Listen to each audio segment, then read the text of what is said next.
kembali bersama kami di Forum Christian. Nah, di studio Forum Christian sudah isinya bapak-bapak semua hadir. Banyak sekali, cukup ramai di studio Forum Christian. Setelah tadi saya tunjukkan beberapa dinamika politik yang terjadi beberapa waktu ini. Saya perkenalkan sejumlah narasumber. Paling kanan saya ada Sekjen Partai Amanat Nasional, Pak Edi Suparno. Pak Edi, selamat datang di Forum Christian. Terima kasih, selamat malam. Selamat malam. Kemudian ada Sekjen Partai Nasional Demokrat, Joni G. Plate. Selamat datang Pak Joni. Selamat malam Christian, mantap kali malam ini. Ini apa nih kodenya nih? Satu capres. Oh, satu capres. Tapi 3 yang diumumkan. Bakal capres. Bakal 3. capres. Kemudian ada Daniel Anzar Simanjuntak, juru bicara Ketua Umum Partai Gerindra ya, Prabowo Subianto. Selamat datang. Selamat malam Mbak Christian, Assalamualaikum. Waalaikumsalam, terima kasih sudah hadir di Forum Christian. Kemudian ada Mas Rifki Nizami Karsayuda, anggota DPR dari fraksi PDI Perjuangan. Mas Rifki, terima kasih sudah hadir di Forum Christian. Lagi Rakernas dibawa ke studio Forum Christian. Terima kasih sudah berkenan. Dan kemudian ada Mas Adi Prayitno, nih analis politik kita yang akan mencoba untuk memberikan perspektif kira-kira seperti apa harusnya publik melihat peta koalisi. Tadi saat saya mau mengudara dibilang ini terlalu dini kita bahas koalisi ini, tapi saya mau coba mulai dari PDIP yang hari ini Rakernas dan disebut tadi bahwa ada, tadi kami cuplik ya, jangan sampai ada anggota partai yang bermanuver, main 2 kaki, 3 kaki. Itu maksudnya siapa? Ada juga partai kader partai seperti itu? Ibu Mega ini bukan hanya ketua umum bagi kami. Beliau adalah ibunya kami, ibu suruh kader PDI Perjuangan. Dan di PDI Perjuangan kami diajarkan dalam satu rampak barisan. Kami taat asas, taat konstitusi partai, taat ADRT partai.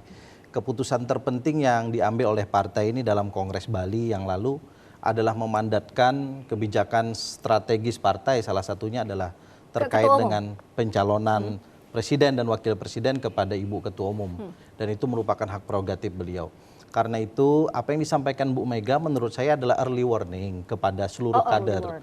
Nah, saya meyakini sampai hari ini tidak ada satupun kader partai yang bermain-main terkait dengan ini. Kami saat ini sedang solid-solidnya untuk menjalankan mandat rakyat yang sudah 2 kali diberikan kepada kami sebagai pemenang pemilu 2014 dan 2019 baik dalam pileg maupun dalam pilpres. Karena itu apa yang disampaikan Bu Mega itu sebetulnya adalah mengingatkan kami anak-anak beliau, kader-kader beliau. Tidak dalam konteks ketika Ganjar Pranowo dijadikan bakal capres oleh partai lain, Partai Nasdem dalam hal ini? PDI Perjuangan tidak pernah baper urusan begitu. Itu haknya Partai Nasdem, kami menghargai Partai Nasdem, ada mekanisme di Partai Nasdem dan PDI Perjuangan tetap menjalankan mekanismenya dan saya meyakini seluruh kader PDI Perjuangan, Pak Ganjar, Mbak Puan, bahkan Pak Jokowi sendiri akan taat pada aturan main partai. Oke. Sekarang kita coba bertanya, siapa kawan koalisi dari Partai Nasdem nih? Katanya mau ketemu PKS ya? Jadi gini Christian, jangan loncat-loncat ya, perlu disusun dengan baik. Yang pertama gini, Nasdem punya tugas utama saat ini adalah mengawal pemerintahan Pak Joko Widodo sampai selesai dengan baik. Karena tadi saya tanyakan kepada Ketua Umum. Kami pengusung utama bersama PDIP. Ya. Jadi itu tugas yang harus ditunaikan betul-betul. Yang kedua kami juga mempunyai tugas untuk mencari pemimpin nasional setelah Pak Joko Widodo. Bukan sekedar capres. Yang kami cari adalah kepala pemerintahan dan kepala negara. Ya. Presiden Republik Indonesia. Bukan presidennya Nasdem. Tapi Presiden Republik Indonesia. Itu yang kami cari.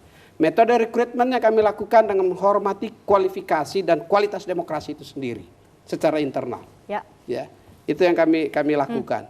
Saya mendengar, saya mengikuti ya secara live streaming apa yang disampaikan oleh Ibu Megawati Soekarno Putri dan itu harus digarisbawahi. Itu yang betul. Yang mana? Ya tertib konstitusional partai itu betul. Sama halnya hak prerogatif telah diberikan kepada Ibu Mega untuk menentukan capres. Ya, PDIP sebagai ketua umum. Sama juga di Partai Nasdem juga demikian. Kami menyerahkan kewenangan memilih satu capres itu kepada ketua umum Partai Nasdem.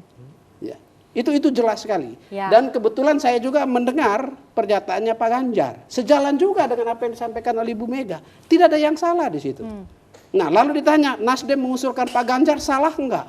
Tidak ada yang salah juga. Itu adalah aspirasi dari grassroots yang disampaikan secara formal melalui apa? Yang melalui penjaringan calon presiden kita. Ya, itu kan suara dari DPW Indonesia ketika itu. Dari rakyat ya, yang disuarakan melalui infrastruktur partai secara berjenjang. Tidak salah juga. Kalau saya lihat dari sisi koinnya, itu adalah apresiasi terhadap kaderisasi yang terjadi di PDIP. Nah yang ketiga, ya, lalu Nasdem kok nggak mikir kotel efek sebagaimana yang selalu dianalisis itu. Ya. Tahun 2019 nggak ada itu kotel efek, bukan calon presidennya Nasdem itu. 2014 pun demikian. Gitu ya. Tapi tahun 2014 kita datang dan memenuhi syarat threshold parlemen. Masuk di parlemen. 2019 pun demikian. Tidak harus dari Nasdem. Tapi Nasdem bisa bertambah suaranya sangat signifikan. 9%, 9,05% ya. 10,26% suara parlemen. Suara parlemen. Ya. Dan itu berarti, dan itu kenapa? 59 kursi. Dan itu mengapa demikian? Karena kami mencari pemimpin nasional, bukan presiden Partai Nasdem. Presiden Republik Indonesia yang kami cari. Saya ke analis paling ujung sana. Benarkah demikian saja, sesederhana itu hitung-hitungannya? Tidak sederhana ini. This is tidak sederhana. Apakah hitung-hitungannya seperti itu gitu ya? Dalam tataran normatif kan idealnya seperti itu. Kita mencari pemimpin nasional. Tapi kemudian lagi-lagi kita ingat ada presidensial threshold. Mas Adi. Ya, saya kira peta politik belakangan itu tidak seindah yang kita bayangkan ya. Tidak seindah yang kita dengar dari Bang Rifki dan Pak Joni Plate. Faktanya?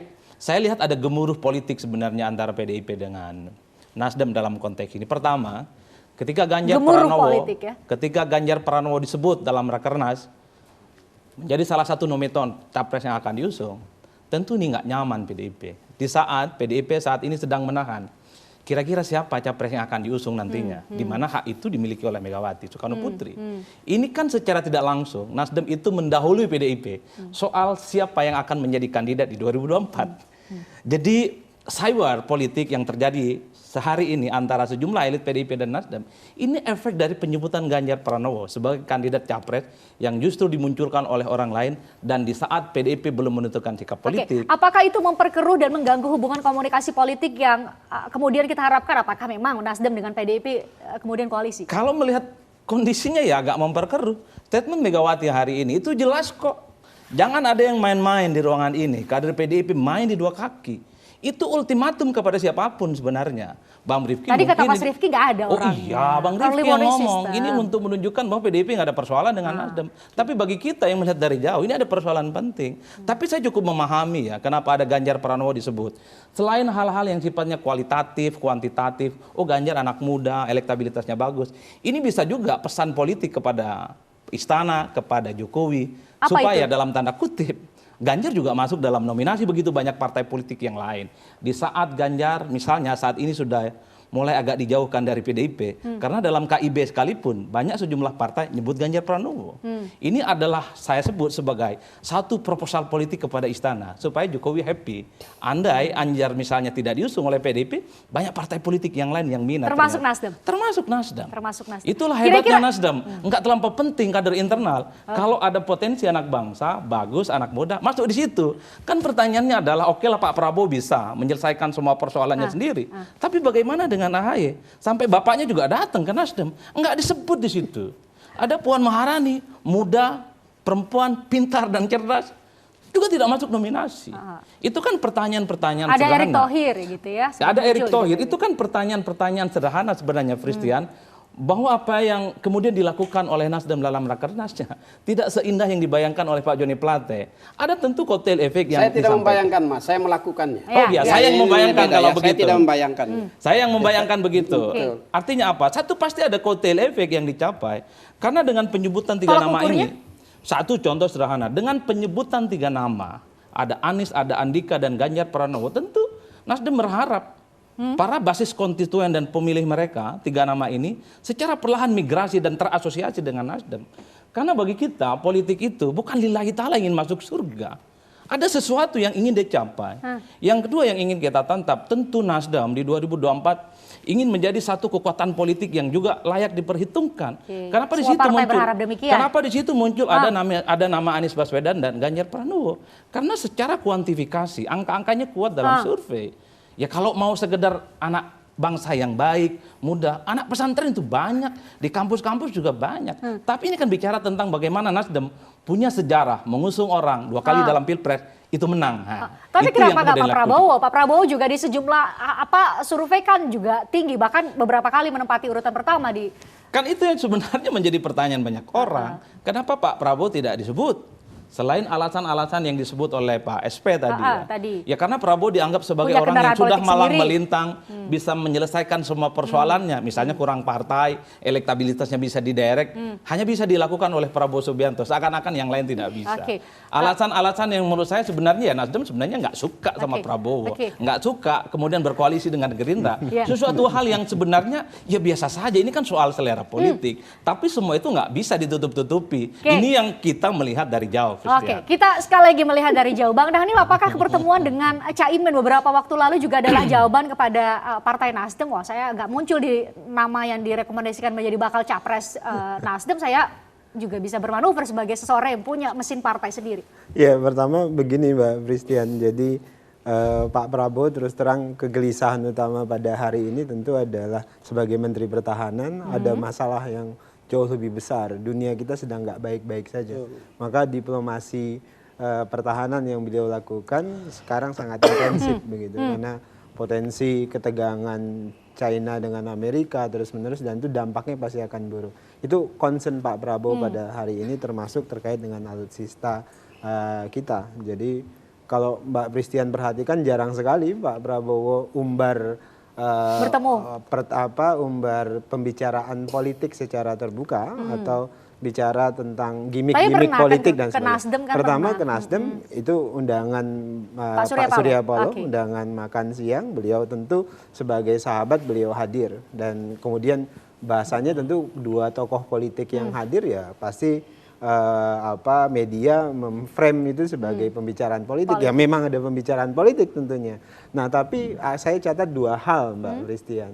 Pembicaraan politik yang dilakukan oleh Pak Prabowo dengan semua tokoh politik, dia ada dua poin penting. Pertama, kita ingin membangun kesepahaman dengan seluruh tokoh politik, dengan seluruh partai politik, pilpres, pileg dan pilkada ke depan itu harus menjadi pemilu yang menggembirakan, namanya juga pesta demokrasi yang menggembirakan, mempersatukan. Nah, itu poin pentingnya. Bang Dhanil belum jawab pertanyaan saya, ini kecewa nggak Prabowo pembicaraan dengan Pak Surya Paloh, poinnya kan itu dulu. Oke, kalau kemudian ini sepaham dulu kita ini semuanya dengan Caimin juga begitu, dengan Bu Mega jauh sebelum itu dibicarakan. Udah semua tokoh politik, semua partai politik sudah punya kesepahaman yang sama. Oke, ini poin pertama dulu. Kita sepaham ini. Nah, baru kita masuk yang kedua tentang teknis elektoral. Masalah ini tentu semua partai itu pingin menang. Itu otomatis. Dan semua calon presiden juga ingin menang. Nah tentu kita berusaha hitung-hitungan kalkulasi politik masing-masing. Tentu Nasdem punya kalkulasinya sendiri, kemudian PDIP punya kalkulasi yang sendiri, PAN. Nah kami terus terang Pak Prabowo ini kan punya pengalaman bekerja sama dengan semua pihak. Dengan PDIP, Bu Mega sangat akrab, even kadang berhadapan, kadang juga bergandengan. Dengan Nasdem juga Pak Prabowo akrab, dengan PAN apalagi, dengan yang lain semuanya Pak Prabowo ini relatif jadi punya, sama narasinya ya, seperti Nasdem ya, tidak punya handicap untuk jadi bisa berteman dengan siapapun, dan ini yang mau dirawat Pak Prabowo. Nah kalau kemudian nanti ini belum dijawab nih tadi pertemuan Caimin dengan Prabowo itu. Iya sama, nggak ada masalah. Jadi sampai Nasdem ketemu dengan Demokrat, itu hal biasa saja, Mbak. Jadi kan politisi ini harus ketemu, atau kalau istilah anak muda sekarang itu ya harus sering ngopi-ngopi supaya nggak ada yang salah sangka gitu loh. Nah itu yang sedang dilakukan pada saat ini. Nah jadi nanti kalau kemudian ternyata kita harus berkompetisi, kompetisi itu jadi kompetisi yang penuh dengan nilai-nilai fastabiqul khairat. Kalau dalam konteks saya berlomba-lomba dalam kebaikan. Siapapun yang menang, there is no problem. Jadi gini, yang mengkhawatirkan sekarang ini kan kalau kemudian publik kita itu memahami politik sebagai ajang merawat benci, merawat dendam. Nah itu bahaya sekali loh Mbak. Itu yang tidak kita inginkan. Tadi setidaknya saya sudah dapat komitmen dari Ketua Umum Partai Nasdem untuk tidak menggunakan politik identitas sebagai strategi untuk menang. Banyak analis politik menyebutnya itu strategi paling murah sebenarnya memang menggunakan politik identitas. Lebih baik murah daripada yang mahal-mahal Mbak. Yang mahal apa? Yang mahal kalau keterbelahan masyarakat yang berdampak buruk bagi bangsa. Tidak ada rekonsiliasi. Tidak ada itu buat apa? Jangan mengulang yang begitu. Bisa membahayakan NKRI. Nah, berikutnya kita bahas mengenai KIB nih. Udah ada 3 partai, hitung-hitungan presidential threshold ini lengkap gitu ya. Apakah 3 nama bakal capres dari Nasdem bisa dipertimbangkan, Pak Prabowo bisa dipertimbangkan, dari PDIP yang kita masih menunggu ketua umum untuk memutuskan itu bisa menjadi calon presiden, karena ini hal baru ya Mas Adi ya, ada koalisi dulu baru ada capres, biasanya ada capres dulu baru kemudian ada koalisi, setidaknya itu yang kita ikuti. Kami bahas selanjutnya di Forum Christian.